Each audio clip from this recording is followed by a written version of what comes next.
એક જગ્યાએ એક મંદિર નિર્માણનું કામ ચાલુ હતું. ત્યાંથી પસાર થનાર એક મુસાફર એ જોવા માટે ત્યાં રોકાયો. બહુ મોટા પાયા પર મંદિર નિર્માણનું કામ ચાલુ હતું.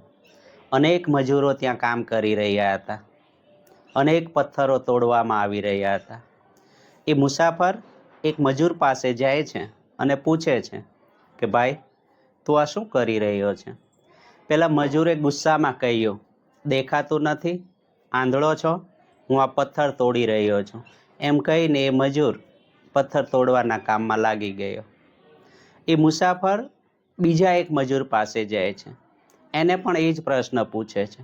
પ્રશ્નના જવાબમાં બીજો મજૂર ઉદાસીનતાથી જવાબ આપે છે, ભાઈ, હું કંઈ કરી રહ્યો નથી, બસ આ ગુજરાન ચલાવવા માટે પથ્થર તોડી રહ્યો છું. એ મુસાફર ત્રીજા એક મજૂર પાસે જાય છે. એ ત્રીજો મજૂર ગીતો ગાતા ગાતા ખૂબ જ આનંદથી પથ્થર તોડવાનું કામ કરી રહ્યો હોય છે. એ ત્રીજા મજૂરને પણ પેલા મુસાફરે એ જ પ્રશ્ન પૂછ્યો અને પ્રશ્નના જવાબમાં પેલા ત્રીજા મજૂરે ગીતો ગાતા ગાતા અને ખૂબ જ આનંદ સાથે જવાબ આપ્યો કે ભાઈ, હું આ ભગવાનનું મંદિર બનાવી રહ્યો છું. મિત્રો, આ પથ્થર તોડવાનું કામ કરતા ત્રણેય મજૂરો આપણામાં જ રહેલા આપણામાંના જ ત્રણ પ્રકારના લોકો છે. આપણે સૌ આ જીવન મંદિરના નિર્માણનું કામ કરી રહ્યા છે. કેટલાક લોકો ગુસ્સામાં હોય છે, કેટલાક લોકો એને બોજો સમજીને જીવન વહેંઢારતા હોય છે અને કેટલાક લોકો આ જીવનનો ભરપૂર આનંદ લેતા હોય છે.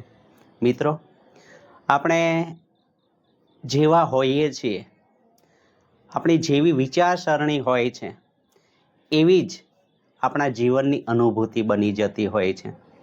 આપણે એ જ અનુભવીએ છીએ જેવા આપણે હોઈએ છીએ. આપણે એ જ જોઈ શકીએ છીએ જે જોવાની આપણી દ્રષ્ટિકોણ હોય છે. મિત્રો, જીવન એ નિરર્થક કથા નથી. જીવન એ તો સાર્થક આનંદ છે, પણ એવા લોકો માટે જ જેઓ જીવનના પ્રશ્નો અને સમસ્યાઓનો સામનો કરવાની હિંમત રાખે છે. જે લોકો ભાગેડુ વૃત્તિવાળા છે તેઓ આ જીવનનો સાચો આનંદ ન લઈ શકે તો એમાં દોષ કોનો? જે લોકો જીવનના પ્રશ્નોનો, સમસ્યાઓનો સામનો કરે છે એમના માટે આ જીવનનો અર્થ ખુલતો જાય છે અને એ લોકો જ ખરા અર્થમાં આ જીવનને ભરપૂર માણે છે.